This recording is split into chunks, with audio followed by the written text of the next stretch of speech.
Hey, welcome to MiWeek After the Show. All right, so David Letterman signed off for the last time after 33 years on late night. And it got me to thinking about how late night TV has totally changed. And do you think it's as significant, like the late night shows are, as they used to be? I'm going to start with you. They're different. I mean, first of all, the watching of them is really different.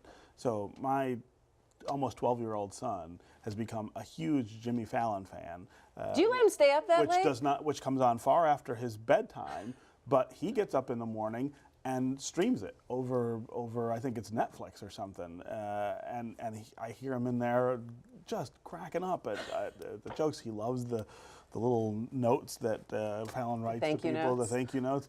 He knows all of those jokes, and so I mean I think that there's a possibility that it's reaching people, far more people than it could before because of the internet and things like that, and they're building audience in a way that's really different. Yeah, I do say I watch clips from Kimmel and Fallon the next day online, just like certain clips. I won't watch the whole show. Nolan, are you into late night at all? Or? No, and I think the late night TV hosts have sort of gone the way of the network anchors. At one time, they played a very larger-than-life role. I mean, everybody knew their names and who they were.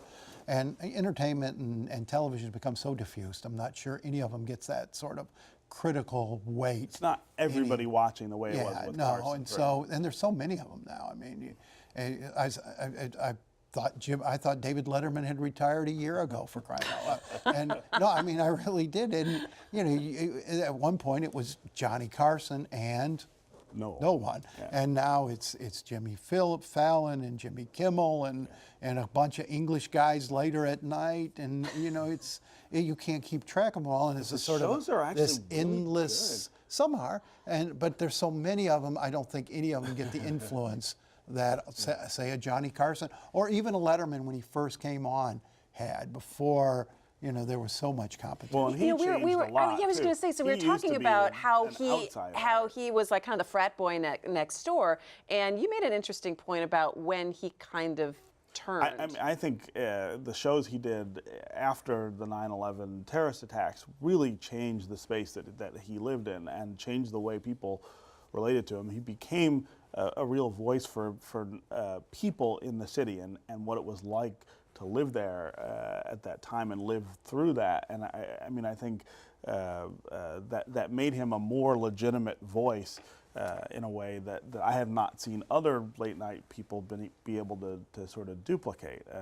And the new guys, Fallon and Kimmel and now Colbert, who will follow Letterman. I don't know how that's going to go. They haven't had that opportunity, but they do, again, have more chances, I think, to get view. I mean, I think they are reaching a really different kind of audience than the late night shows used to because of this sort of, you can watch it anywhere at any time, and you get people who, like my son, who wouldn't normally be watching late night television, is a huge fan of Jimmy Fallon.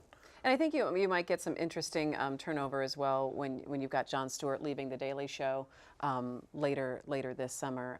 Do you think, Nolan, that the late night guys, even though they're the younger guys, do you think that if there is some kind of major event, do you think our late night guys will ever kind of be that voice like Stephen was talking about, like Letterman was after 9/11? Or do you think that we are so diluted now that no one will really stand out? And I'm not sure that's their job or they're equipped to do it. I don't know enough about any of them to say what they'll do or how they'll stand up when the moment comes. But I just think if it's such an endless supply of them, it's hard to even remember what station each individual is on, where to find them at night.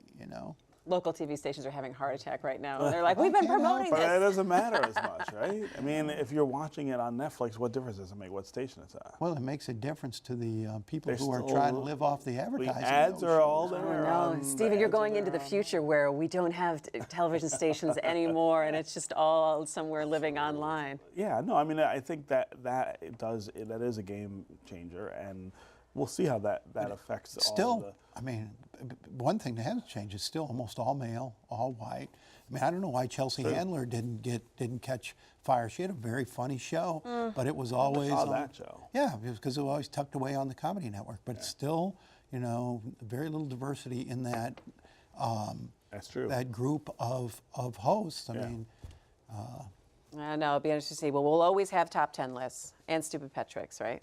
I hope. I don't know. I don't think anyone could do those as well as he could. No. So thanks, David Letterman, for all the laughs. And that's going to do it for My Week After the Show. We'll see you next week. Take care.